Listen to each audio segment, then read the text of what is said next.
थी कि खाई को पाटा जाए, कम किया जाए, लेकिन इसमें एक और एंट्री करा के ये तो खाई को और बढ़ाने वाला काम हो गया। ये तो विवाद और बढ़ता जाएगा। वही बात मैं कह रही हूं। नहीं, जुबैर साहब से मेरा सवाल, जुबैर मेमन। जी, मुद्दा यही था कि महाराष्ट्र गवर्नमेंट ने एक जीआर लाया था जिसमें हिंदी भाषा को तीसरी भाषा बनाने की उन्होंने एक नाकाम कोशिश की थी। उस कोशिश के खिलाफ महाराष्ट्र के सभी लोग, सभी धर्म, सभी जाति के लोग एक साथ में आए। एक ऑडिटोरियम में बहुत बड़ी सभा लगाई गई। डिक्लेयर किया गया कि 5 तारीख को एक बहुत बड़ी सभा होगी विरोध में, और उस सभा से डर करके 2 दिन पहले ही भाजपा की गवर्नमेंट ने वो जीआर को वापस ले लिया और वो विवाद वहीं खत्म हो गया।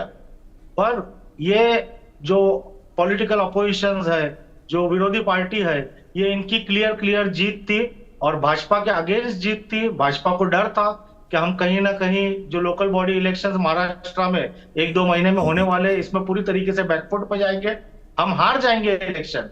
तो तब इन्होंने इनका जो फ्रिंज एलिमेंट है, 2-3 फ्रिंज एलिमेंट्स भाजपा ने पाल रखे हैं महाराष्ट्र में। उसमें से एक नितेश राणे है जिसके खिलाफ तकरीबन 42 एफआईआर हेट स्पीच के लिए रजिस्टर्ड है। तो उसने 43rd हेट स्पीच कर दी मुसलमानों के खिलाफ। ये कोई नया नहीं है और ऐसे जोकरों को महाराष्ट्र की आवाम, मुसलमान ही नहीं बल्कि महाराष्ट्र की आवाम भी बहुत लाइट लेती है।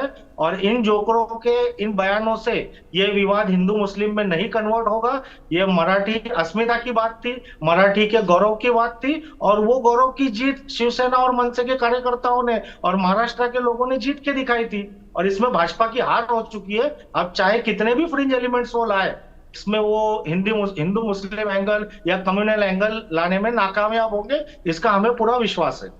ठीक है, मैं मुफ्ती कासमी साहब के पास चला हूं। मुफ्ती कासमी साहब, आप कैसे देखते हैं नितेश राणे के स्टेटमेंट को कि जैसा यहां पर कहा जा रहा है कि वो हिंदू मुस्लिम कराने की कोशिश कर रहे हैं ऐसे, या फिर वो राज ठाकरे को इसका जरिए चैलेंज कर रहे हैं कि आप एक कम्युनिटी को टारगेट करते हो, जाओ यहां करके दिखाओ, हिम्मत है तो?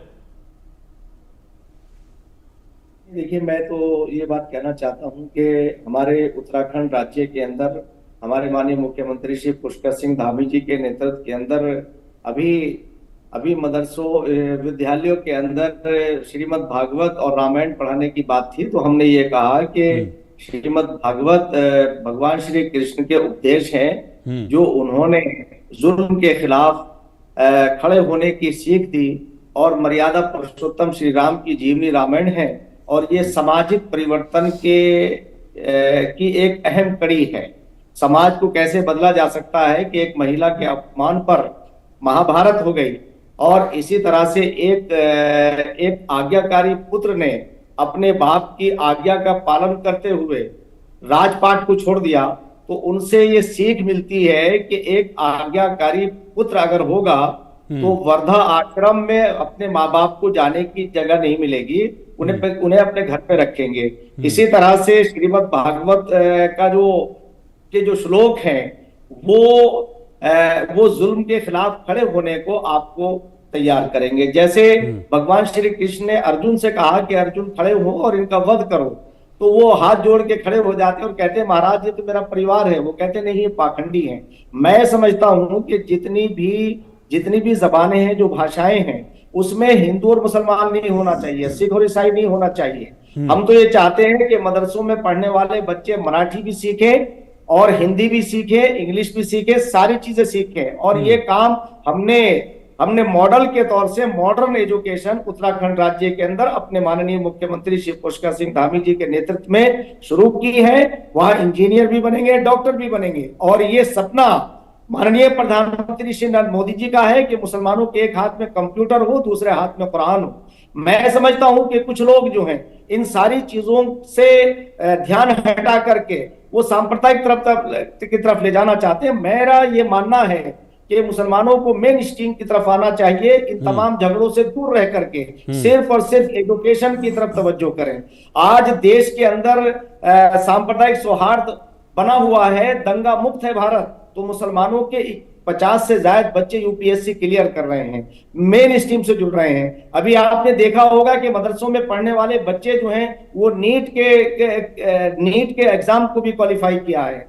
आप तेजी के साथ वो मेन स्ट्रीम की तरफ आ रहे हैं, जिस पर इन विपक्ष के लोगों ने, कांग्रेस ने या अन्य दलों ने जो मुसलमानों का वोट लेते हैं, उन्होंने मुसलमानों को खौफजदा करके आरएसएस और बीजेपी से वो अपना तो घर बनाया, मुसलमानों का कोई कल्याण नहीं किया। इसलिए कहना चाहता हूं आपके माध्यम से मुसलमानों से कि आप अपने अपने बच्चों को एजुकेशन की तरफ लाइए, सांप्रदायिक सौहार्द की कोशिश करिए, इन तमाम चीजों से दूर रहिए, वोट बैंक की राजनीति को खत्म करके आगे आना चाहिए। मैं समझता हूं कि मराठी सीखना कोई गुनाह भी नहीं है और मराठी में ट्रांसलेट हो सकता है, होना चाहिए।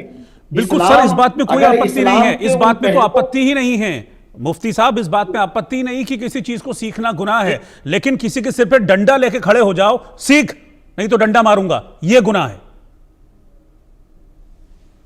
नहीं सर, ये तो देखिए, ये ऐसा कोई नहीं है। देश के अंदर संविधान है और संविधान के हिसाब से देश चल रहा है, और जो भी लोग अपने फायदे के लिए अगर कोई ऐसा करते हैं तो ऐसा नहीं करना चाहिए।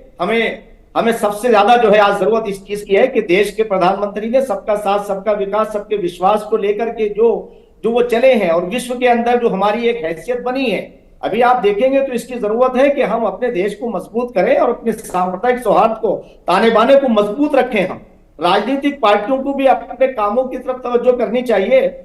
जैसे प्रधानमंत्री श्री नरेंद्र मोदी जी के जहां जहां भी हमारी सरकारें हैं या वो काम कर रहे हैं तो वो लोग सुचारू रूप से काम कर रहे हैं। अब ये जैसे अब हिंदी के नाम पे अगर आप ज्यादती कर रहे हैं, हिंदी तो हमारी मातृभाषा है और हिंदी हमारी जोड़ने वाली भाषा है, और हिंदी और उर्दू दोनों एक दूसरे की छोटी और बड़ी बहन है। इसी तरह से हमारी जितनी भी लैंग्वेज है वो सब हमारी है।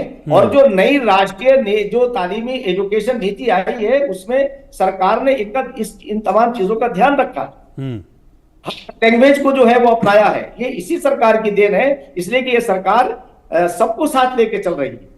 इन तमाम चीजों को समझने की जरूरत है, और हमारे वही तो समझ नहीं रहे हैं, वही तो समझ नहीं रहे। राज ठाकरे की सबको साथ लेकर चलने की जरूरत है, वो समझ नहीं रहे हैं। वो तो इस तरीके से कहते हैं ना कि मतलब इतना बांट दे रहे हैं कि मतलब कोई हिंदी बोलेगा तो ऐसा उनका बस चले तो जान ले लें उनके कार्यकर्ता। इस तरीके की हरकत कर रहे हैं, ह्यूमिलेट कर रहे हैं, थप्पड़ मार रहे हैं। रतन शारदर जी, आप कुछ कहना चाह रहे थे बीच में। देखिए, जो लोग कहते हैं कि कानून तो तोड़ने वाले तोड़ेंगे, सरकार क्या कर रही है? यहाँ बैठे हैं ना पैनलिस्ट, जो दोस्त हैं कानून तोड़ने वालों के, मतलब राजनीति को कानून तोड़ने का हक है?